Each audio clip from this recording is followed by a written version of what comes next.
So last time we made it through the first 3 issues as well as the intro of the game, and now we're going to be hopping back in to checking out the 4th issue.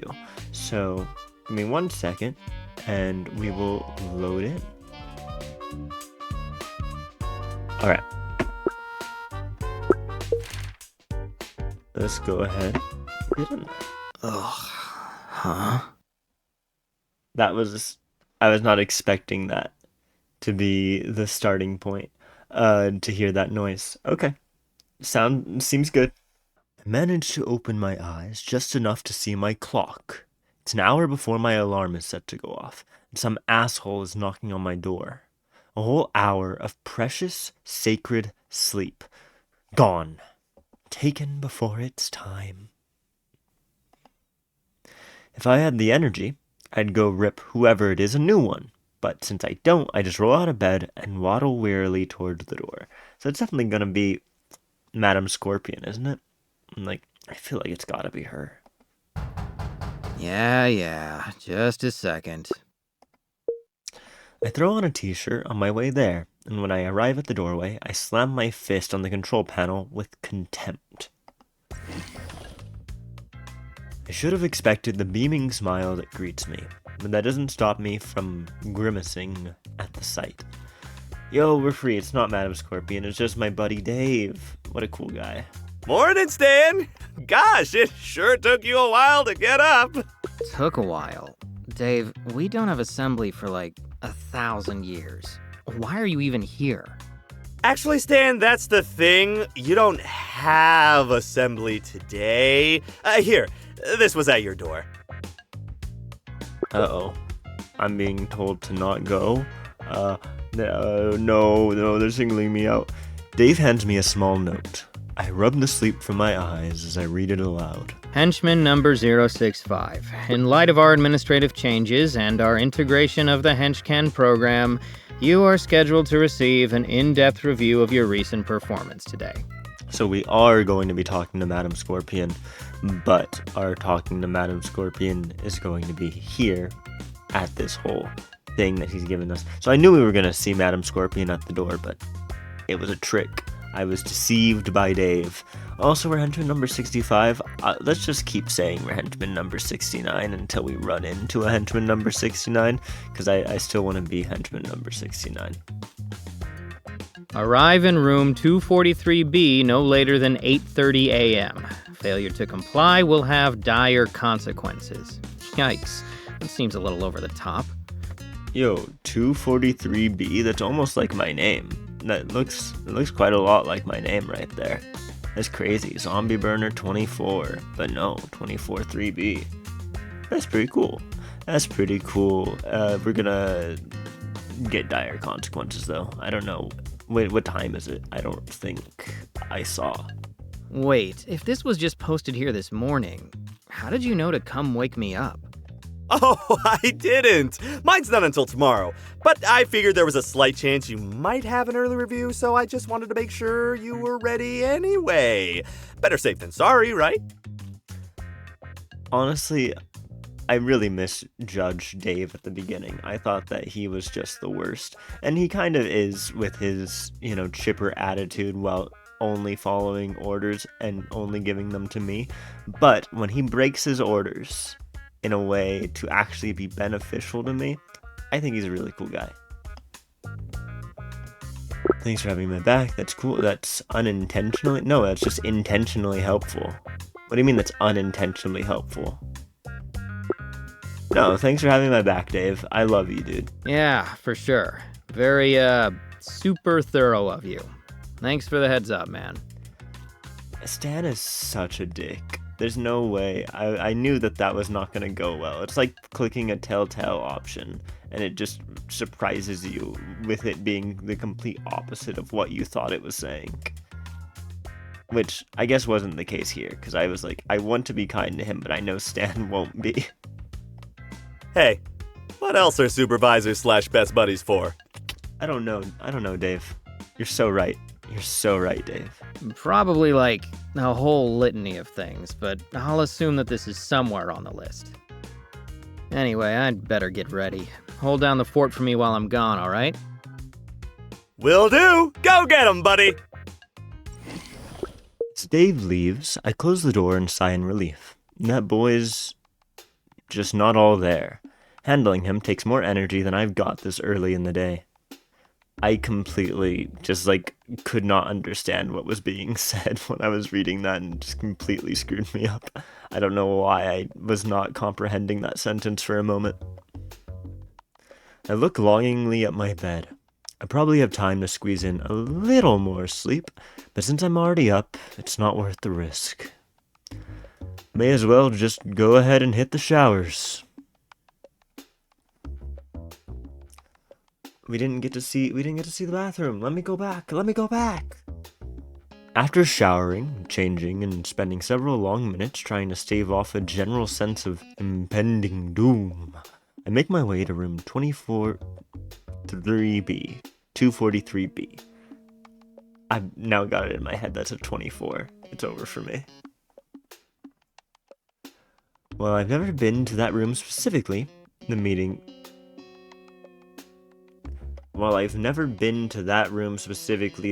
in. I've never been to the room specifically that the meeting's in, I'm familiar enough with the area. It's the Lair's administrative section, so unless you work for HR, you generally don't want to be there too often. As I round the final corner, I spot my destination just down the hallway, with its door wide open.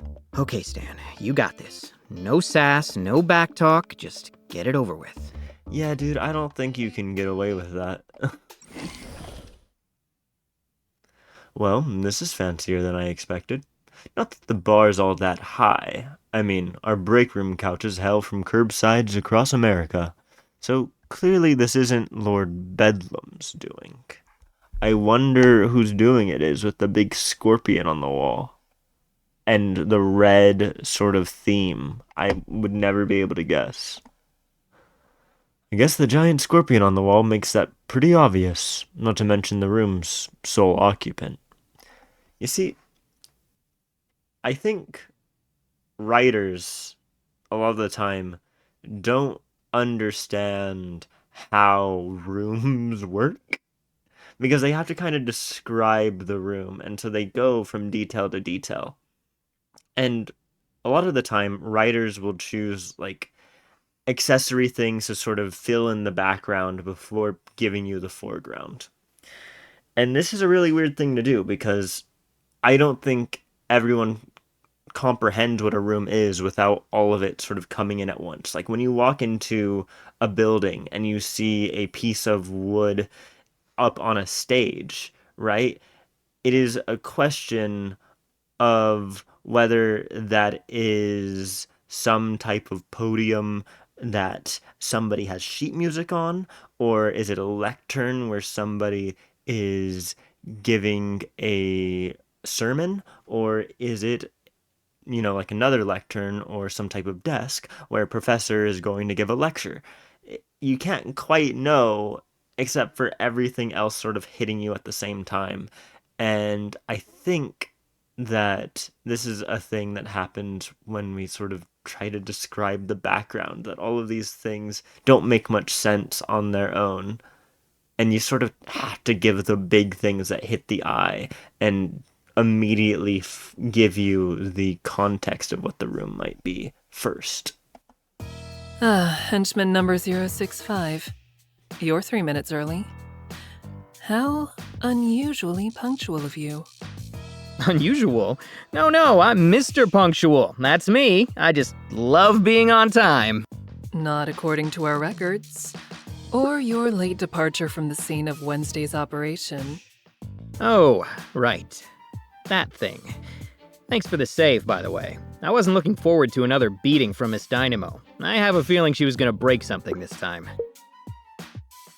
Yeah, you departed late, and clearly I was unconscious, so I don't know what you're talking about. This feels very unfair. Think nothing of it. That child is like a barking dog. Loud, but stupid. Dealing with her was no trouble at all. So if you'd like to thank me, Be on time from now on. Will you? Sure No. thing. Wait, by from now on, do you mean at other meetings with you? Because I sort of thought this was going to be a one-time thing. I mean, why would you want to meet with me? I'm just... Have a seat, Stanley. She used my full legal name. It's bad. It's bad. Yes, ma'am. There are 2 chairs in front of Madam Scorpion's desk. I quickly take a seat in one of them. For her part, Scorpion stays standing, preferring to slowly stalk about the room. I really wish she'd stop. It's hard not to fidget with her looking at me like that. Mommy? Don't fret. This isn't about your punctuality. In fact, you're quite average in that regard. The henchmen here tend to be late in general. I love the word fret. I will always throw in a fret when I have a chance. But you know that, don't you, Stanley? After all, you've been here for years, haven't you? Yeah, that's right. I'm what you might call a seasoned veteran. An experienced, loyal henchmaner. Or henchmanee. Henchmanist? I don't like henchmaner. That feels very much like a German term for something that is a little racist. So you are. And how many promotions have you earned in your long and illustrious career? Technically, about, 0-ish? Not ish, just 0. You have had 0 promotions. Well, I mean, I've received some pretty good compliments every now and then. That's kind of the same thing, right? No. No, it is not. Ugh. This would be going a lot better if she asked questions she didn't already know the answer to. This is true. I find this is often the case. I can't prevent the fidgeting at this point, and Scorpion seems to notice. She stops pacing and leans back against the desk in front of me. Oh my god, I can see it, like a movie scene. Oh, Stanley, don't be so nervous. You're not in trouble. That's why we're having this meeting in my office. And where would we be having it if I were in trouble? Probably at assembly. Somewhere where I could be more persuasive. I don't like that. I don't like that. Please no. Oh, well, that sounds less fun. I think. Certainly for you, Stanley. No. Just no. I can't deal with her. But then again, I have a feeling that you have quite the pain threshold. So true, bestie. What makes you say that? Deductive reasoning. You've been a henchman in the Bedlam organization for over 5 years with no promotions, no arrests, and minimal injury leave. I wanted to say something about the difference between deductive and inductive reasoning, but I feel like it's to stretch too far. I was just going to say that our use of the term deductive is completely paradoxical to the fact that it is what we normally mean when we say deductive reasoning is in fact inductive reasoning, because deductive reasoning is something that you do without evidence. It requires no evidence to do deductive reasoning, whereas what she's saying here requires evidence, so therefore it is inductive reasoning. But, deduction has just sort of been the term used for both at this point in a colloquial sense. Barring promotion, the average henchman career is 8 months. Why do you think you've lasted so much longer? Okay, why have we lasted so much longer? Well, no, because Lord Bedlam's leadership, no, my dashing good looks, I work smarter, not harder. That's probably the most accurate, well, it's not accurate, but it's something that makes more sense than the other two. Nah, I fucking hate Stanley. He's gonna say my dashing good looks. Well, obviously, I'm way too charming and handsome to get taken down by your average cape and cowl type. I mean, you know how it is. I'm afraid I don't. Enlighten me. Really? No hero's ever looked at you and gone, you know, I was planning to suplex you through that car over there, but I can never harm someone so fine. Because that happens to me all the time. I can't tell if you're puffing up your ego, trying to flatter me, or attempting career suicide. I was trying the last one. And I can't tell if that look in her eyes means she's amused or wants to peel off my skin. But screw it. Just like with Chef Antonio, I've committed to the sass. There's no going back. Honestly, if she's amused with me and wants to peel off my skin, I'm back on Madam Scorpion's side. That's the kind of woman I need in my life. Well, you seem to be encouraging, forthrightness. I told you to relax. And I also told you what would happen if you got in trouble. Maybe I'm into that? Okay. Oh shit. That took the joke too far. Jesus Christ, Stan, what's wrong with you? And there it is. There's that look I'm not a fan of. Once again, the sass has betrayed me. Oh, trust me, Stanley. You're not. You're really, really not. I'm gonna take your word on that one.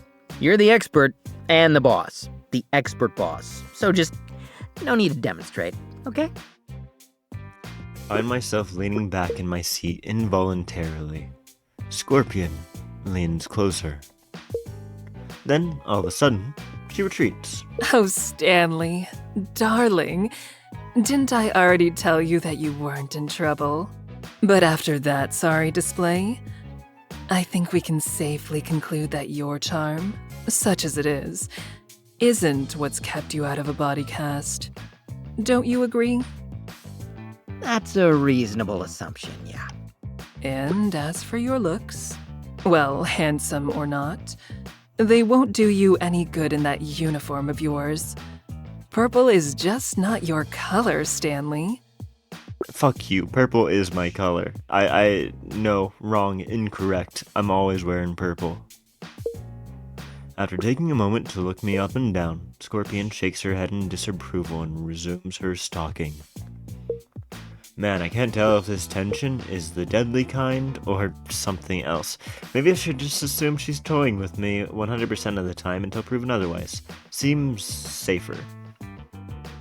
I don't like the something else there. Here's the point, Stanley, and do keep this in mind. The Scorpion Group has been observing this organization for months now. We know everything about it, including you. And with that knowledge, you are the first henchman I chose to speak to. Not your supervisor or Bedlam's other acolytes. You. Bad choice. And you kept me from getting flattened at that data center. Thanks again, by the way. Yes, I did. As I said, I was protecting my investment, which includes you, Stanley. However small your contribution. You see, Henchman is still in a closed beta, and that goes both ways. Not only are we selective with the organizations that can utilize the program, but the henchmen who can join it. I gotta know how she knew Yes, to call. I did. As Hey, I my said, I was contribution. protecting. You see, to succeed on Henchman, contractors need a certain mindset, a set of patterns and behaviors that will let them thrive and solidify the program's ecosystem. Based on the data, you may have that mindset, Stanley. Yeah, you're not loyal to your supervillain. You have a great mindset for mindlessly making cash. But I can't know for sure without reviewing your performance in person. So let's return to that subject, shall we? In fact, let's speak of a specific performance. I'm such a good performer. 2 days ago, you were part of an operation. Your squad was left in the rear guard. Do you recall what happened? A very painful celebrity meet and greet. Yeah, some Shining Nova or whatever, they got my ass when I tried to run for it. Yes, Shining Nova is quite the famous superhero, and you two met face to face. More like face to helmet, but yeah, we got acquainted. Kind of. It's not very satisfying, is it? To meet someone who hides themselves so completely. What the fuck are you on about? What? Okay. It's even less satisfying to get tranquilized by them. I imagine. Fighting someone is so much more intimate when you can see their eyes. You can't see Lord Bedlam's eyes. I'm a fan of his fit. Their hatred, their fear, their pain. You need to, like, take it down a few notches, lady. What the fuck are you talking about? I'm, usually on the opposite end of that last part. That's too bad. Feeling pain is well and good, but you can't really appreciate it until you've given it too. You're really missing out, Stanley. Okay, I agree with her here. I'm normal. But back to the matter at hand. You were the final member of the rear guard to engage Shining Nova during that operation, and you did so alone, after your colleagues had all rushed in at once or fled. When you put it like that, I sound pretty stupid. You certainly didn't have the odds in your favor. In fact, we did an exact calculation of your chances of success in that scenario. They were 600,000 to 1. 600,000 to 1. So 1 over 600,000 was our chance of success. I don't know what that is in a percentage. I mean, it's gonna be a pretty small number. That's not great. And now I sound really stupid. If your goal was to succeed. But you weren't trying to succeed, were you, Stanley? Never. Not in the traditional sense. Never. Why don't we review your moment-to-moment decisions during this encounter? Scorpion strides over to her desk and presses a few keys on the fancy-looking keyboard that's resting on it. In response, the equally fancy holographic display sitting next to it comes to life. The display morphs into a miniature recreation of the research lab we raided on Wednesday. It's really exact. Too exact to be a recreation. This had to be footage from somewhere. They got it. They got everything from the data lab. Once it's in place, Scorpion gestures to the footage. So, Stanley, here you are. You were faced with an A-list superhero all by yourself. What did you do? Ran for it. I look at the display. She's definitely watched it before. It's not like I'm gonna tell her anything she doesn't already know. Ugh, this has to be on purpose. I assessed the situation and determined that the scenario did not possess the optimal conditions for victory. So you surrendered? Well, yeah, if you want to be blunt about it, but listen, it was more of a temporary... Stanley, stop. You don't need to explain yourself. I completely understand your decision. You do? Of course. It's like you said. You studied the data you had available and realized that you had no chance of victory in the scenario. Luckily, victory was not your goal. Your goal was to stall Shining Nova for as long as possible. So true, Queen. You totally read me correctly. That was, 100%.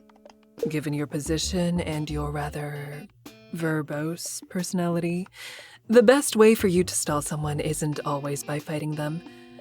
Sometimes it's by talking. How dare you call me this such a loquacious thing? How dare you? I would never be that talkative that I would just waste time over and over talking to nothing when something else could be happening and I'm just sitting here stalling and keeping everything running without just sort of getting on with it, you know? I would never do something like that. Oh, so we can keep going.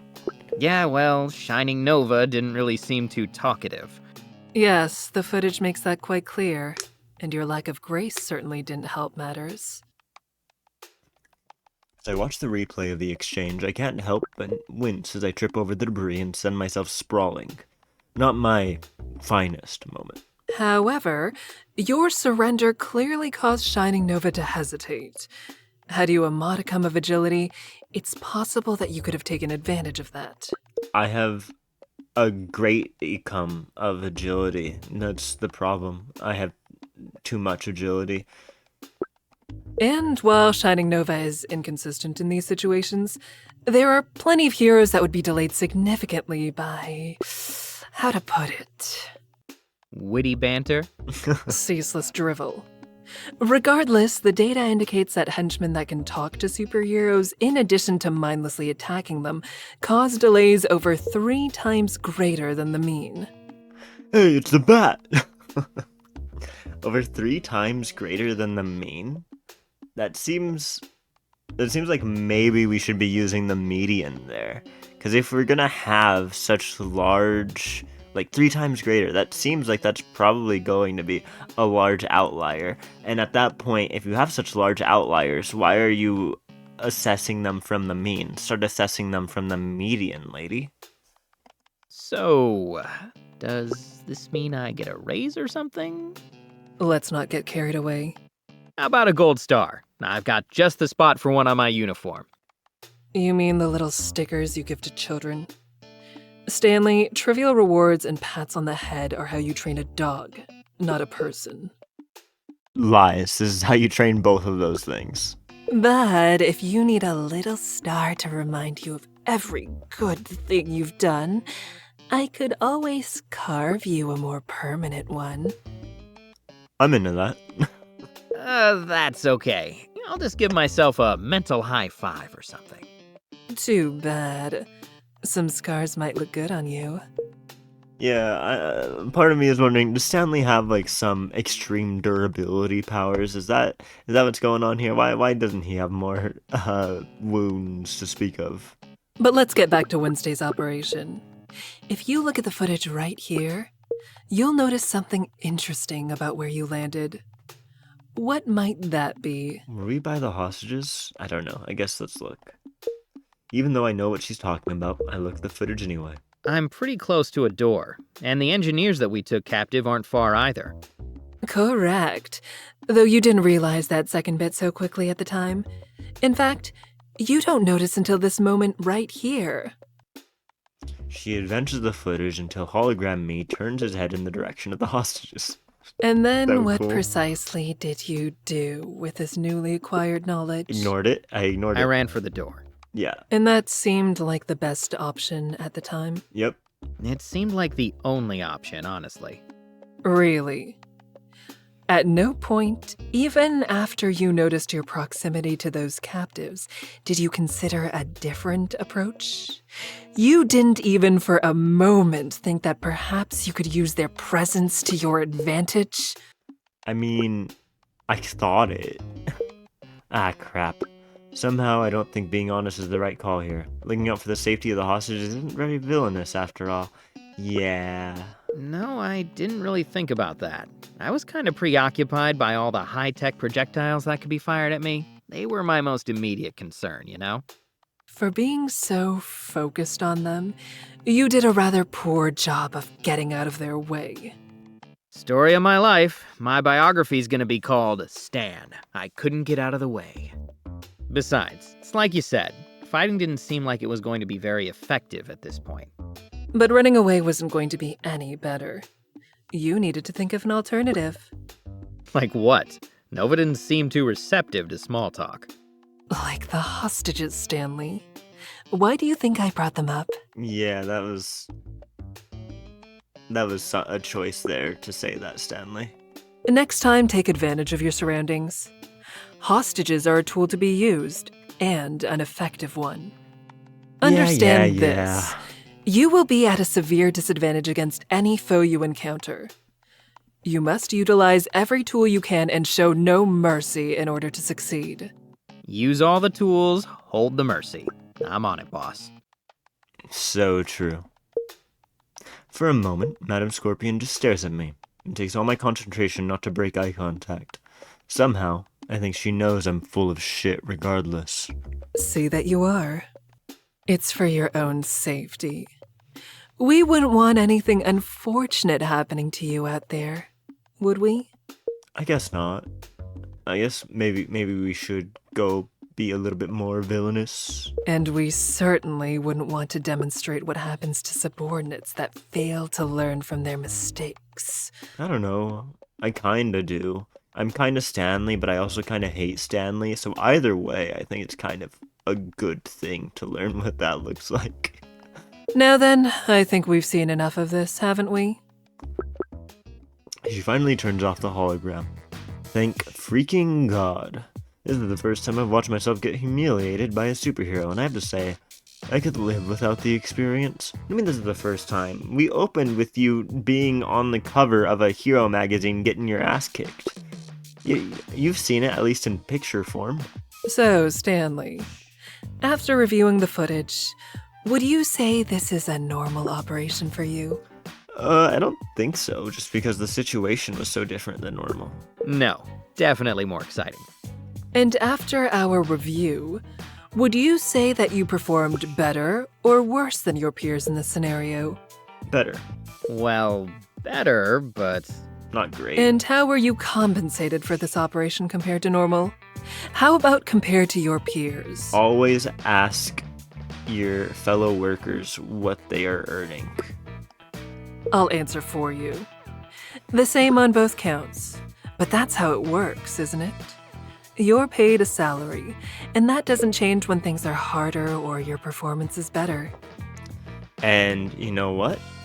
That sounds good to me. No, you can't earn more without a review, like this one, and they don't come often. But dear Stanley, what if I told you that you can? I would tell you, you will never break me and my spirit along with my compatriots, my comrades. I will not be torn from them to join your silly little startup. you mean hench can? Exactly. I admit, I wasn't entirely sold on the name until we focus tested it with a few slogans. But it really works, doesn't it? No. I guess so. Where are you going with this? I'm getting to that, Stanley. But first, why don't we turn this discussion inward? What drives you, Stanley? A little dog in my head with a little wheel who goes bark bark, and he just kind of spins it around sometimes. What do you mean? I mean that as a henchman for Lord Bedlam, who or what do you serve before all else? The Lord my God. Lord Bedlam. My peers. Myself. My peers, fuck you. I'm not letting you drive me to this. It is my peers, it is my buddy Dave. Well, probably my coworkers. We've got to look out for each other, you know? Really? You're all just one big happy family of henchmen. I then? love Dave. Yep, that's us. A regular band of purple, perpetually injured brothers and sisters. So true. And do you think these so-called brothers and sisters feel the same way about you? Is that why several of them fled and left you to fend for yourself against Shining Nova? Not Dave. To be fair, those were extreme circumstances. Hell, I'd probably do the same. So your family until you encounter extreme circumstances? That doesn't sound like serving your coworkers above all else, does it? That sounds like a family to me. Yeah, you're a family until you encounter extreme circumstances. In that situation, you know, tough decisions have to be made to protect some members of the family. I don't think this is a very good argument, Madam Scorpion. Tell me, who do you serve in these so-called extreme circumstances? Okay, you're gonna make me say myself? I do my best to avoid giving the dangerous, possibly psychotic supervillain a skeptical look, which is pretty hard considering how little sense she's making right now. Common sense? Personal safety? Now you have it. When you say you serve personal safety, what you mean is you serve yourself. The truth is, Stanley, that's who you've always served. That's not what I said. I said I serve my peers. You need to fuck off. hate you. During your everyday tasks, you trend right inside the average by every available metric. You do not perform better or worse than any of your fellow henchmen. You are perfectly commonplace. Sick. But when you are personally at risk during operations, you are suddenly head and shoulders above the pack, despite having no powers or exceptional athletic background. Sick. In other words, Stanley, you are performing at the optimal level for your own self-interests. You have found exactly how to do your job and collect your paycheck with as little pain and effort as possible. Okay. This is true, and this is I do value the French work ethic. I do agree that you should do as little as possible. As soon as something threatens you, you go on a big riot. This is how I do think things should be done. So, you got me there. Ah, crap. There's like a nosedive real quick. I raise my hands in front of me and shake my head in denial. Stanley, she's into it. Shut the fuck, this guy. No, you've got that all mixed up. Look, You're the one who has things mixed up. It's a good thing. Why should you try to perform any better when you have no incentive to do so? Should you throw yourself at superheroes based on the distant dream of a promotion? Of course not. No. You have learned that the optimal path forward within this system is to intentionally perform below your potential. So that's what you do. And make no mistake, you have potential, Stanley. It's not necessarily performing below his potential. He's just doing his job description. And, that doesn't mean anything about potentiality. Like, sure, there's always potential for growth and potential for more. But, yeah, you really should just do what's in your job description and not do anything more. Madam Scorpion pauses to examine me once again. This time, she leans closer. I try and fail not to flinch. All you need to bring it out is a system that rewards you appropriately. And this, Stanley, is what I have been getting at. Henchman is that system. I fucking hate Henchman. With Henchman, you would be rewarded based on the work you do. If you accept more gigs or more difficult ones, then you earn more. If you perform better on a gig, you earn more. It's simple. Well, how are you always going to be evaluating performance in large-scale groups such as ours being about 150, 160 people? How are you gauging individual performance? Like, do you have cameras like you did at the data center, like on every operation? Take Wednesday's operation, for example. You would have been paid better than your peers for that, and certainly better than your supervisor. She's uncomfortably close now. I can't lean further back without tipping my chair over, and for whatever reason, I can't bring myself to break eye contact. Oh no, she's too sexy. I can't escape.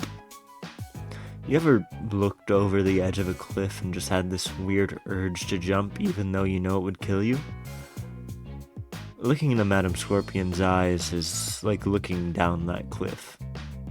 Is that how we describe, like, wanting to kiss someone? Like, what the fuck are you talking about? Like, I get it, but that just sounds like the urge to kiss someone to me. How would that make you feel? Good, I guess. But, I work for Lord Bedlam. And? He employs you, but should he own you? Your days could be his, and your nights. I'm a number one Lord Bedlam stan. I'm more into Lord Bedlam than Dave. This is a horrid. She's trying to poach me. I will not be poached. She leans closer and places her hand on my shoulder. I feel myself go rigid. Where exactly am I going rigid? Come on, dude. Come on. Grow a spine. Could be mine. Yikes. Okay. You mean henchcans, right? Your program? Why, of course, Stanley. That's what we've been talking about this whole time. You're exactly the kind of candidate we need. You'd be just perfect for it. Before my brain can reboot and offer a response, Scorpion removes her hand and turns back to her desk. Only now that she's let go do I realize how sore my shoulder feels. Youch. Youch. Mommy? And as it happens, I know of a gig tonight that would be an excellent trial run. You should sign up. Oh my god, it's Friday? It's Friday night? It's game night. Yeah, no, fuck off. No, it's game night. If it's game night, I'm going to SNS, motherfucker. Sorry. Tonight's not really a great time for me. I've got plans. Well, everyone does. Friday is game night around here. Game night? You mean to tell me this whole organization shuts down to throw dice like a bunch of doddering grandmothers at a mahjong club? Well, it's just me and some buddies playing some SNS. Come on. No, not exactly. No one plays Mahjong. Oh, wait, Squad 12 does. Never mind. Most of us don't play Mahjong. Well, you have certainly filled me with confidence. What purpose does it serve? To hang out with some buds. To have a good time. Fuck off. For fun, it helps us all unwind. Lord Bedlam said something about team building too. I can't remember how it went. Besides, it happens after hours. Stanley, one of the things you'll need to learn is that there are no after hours. There are simply hours, and you should strive to fill all of them productively.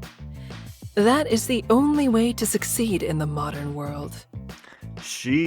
I don't know how much she is just like a representation of capitalism. Like, I don't know how much I would think of capitalism as like a seductive, evil villainess, right? I don't think that's my general characterization of the system.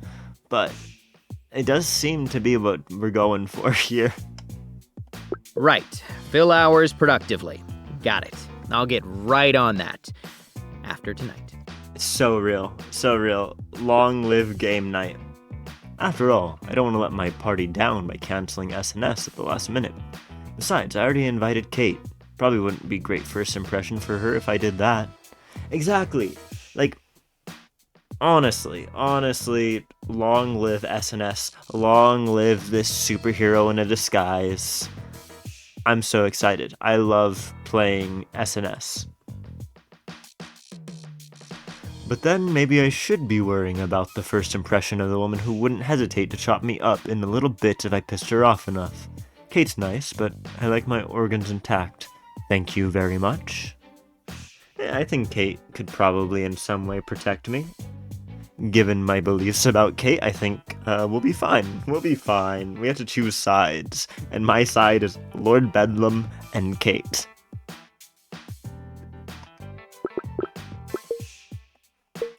Better take some time to think this through. No, I'm not. I'm doing game nights every other Friday at least when I do SNS. Well, at least download the app and take a look. Perhaps then you might come to your senses. Wrong. You'll find a QR code on the bulletin boards in the break rooms or at the entrance of the cafeteria. Tonight's gig should be immediately available to you. No. Take a few hours to collect some more information and think it over. But not too long. You'd hate to disappoint me. I'm going to spend my few hours prepping for my SNS game. I need to write down the name of every single goblin that the party might want to adopt. You don't understand how this is going to go. They're going to show up and I have to act out this whole goblin family. And if they decide to kill some of the goblin family, they have to also decide who they want to leave behind, who they want to take with them. It's a whole deal. I'm sure I would. Oh, no, that wasn't a question. You'd really hate it from the bottom of your heart. I'd make certain of it. I don't care. I don't care about you. You need to just let me do my own thing. You're reading too much into who I am as a dude. Then, dear Stanley, You'd see where I have my other meetings. I'm excited. You mean the ones where people are in trouble? Precisely. That is all, number 065. You are dismissed. I'm actually number 069. You need to change that. You got that mixed up. Thank you. Right. Got it. Thanks. By the time I've stood from my seat, Madam Scorpion is behind her desk. Her attention turned to something else entirely. So I silently head for the door and step outside, as quickly as I can without seeming like I'm in a panic. Or that's the goal. I'm not sure it worked.